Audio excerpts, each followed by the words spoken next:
that and why it is required. The certificate is issued jointly by local authorities and veterinary department. As per it, animal must be over 14 years of age and unfit for any other work.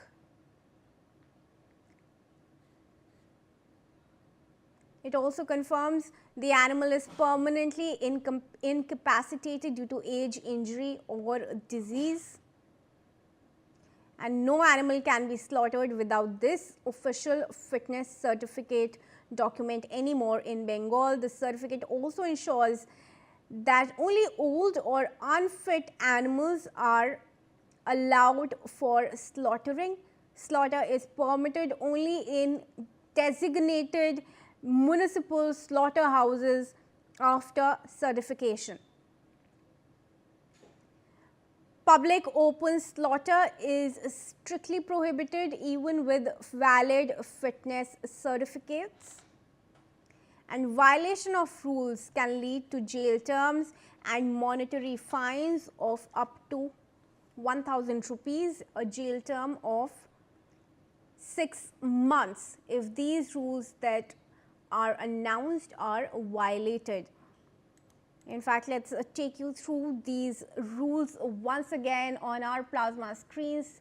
On our screens, it remains open, viewers. The rules that have been announced have been put out. In fact, let's discuss this with my colleague Renik as well. Renik, violation अगर rules की होती है उस पे भी punishment एक announce किया गया है, 1000 रुपये तक का फाइन है, 6 मंथ का जेल पीरियड भी है और एक क्लियर डायरेक्शन है कि स्लॉटर हाउसेस के जगह आप कहीं पब्लिक में एनिमल स्लॉटर नहीं कर सकते जब तक वो फिट फॉर स्लॉटर नहीं अनाउंस कर दिए गए हैं, तब तक उनका स्लॉटर नहीं किया जा सकता. They can't be slaughtered. What are the reactions that you're getting in also from the slaughterhouses and the community that works behind these houses?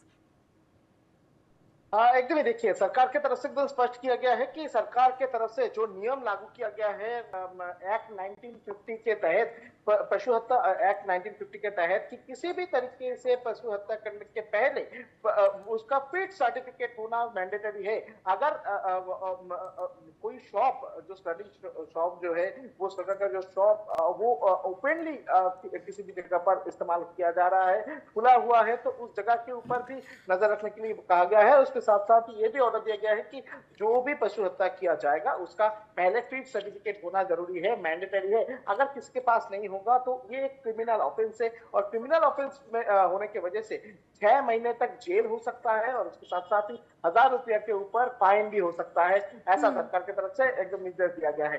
दूसरी तरफ अगर देखा जाए तो ये पूरा निर्देश आने के बाद से जो स्लॉटर हाउस है, यानी जो जगह पर ये पशु हत्या किया जाता था, गो हत्या किया जाता था, वो जगह करीब बंद होने का कतार पर है, क्योंकि 15 साल से जिस तरीके का नियम चलता हुआ नजर आया था वो नियम बदलने वाला है. जो नियम है, जो कानून है, वो कानून को जिस तरीके से नहीं माना जाता था और वो कानून ही अभी लागू होने जा रहा है, उस कानून को लागू कर दिया गया है. तो बहुत सारे स्लॉटर हाउस जो है वो बंद का कतार पर है. उन लोगों की तरफ से कहा जा रहा है कि फिट सर्टिफिकेट ले आने पर उन लोगों का जो बिजनेस है वो बिजनेस खराब हो सकता है, बिजनेस कम हो सकता है, और इसी वजह से वो लोग, उन लोगों को नुकसान के सामना भी करना पड़ सकता है. और इसी वजह से बिजनेस बंद करने का प्लानिंग भी बहुत सारे स्लॉटर हाउस की तरफ से किया जा रहा है. मगर सरकार की तरफ से भी स्पष्ट किया जा रहा है कि पशु हत्या को किसी भी तरीके से रोकने के लिए ये स्टेप जो है ये गवर्नमेंट की तरफ से लिया गया है. और जो कानून है, ये कानून पहले से ही था, 1950 का कानून था, वो कानून ही अभी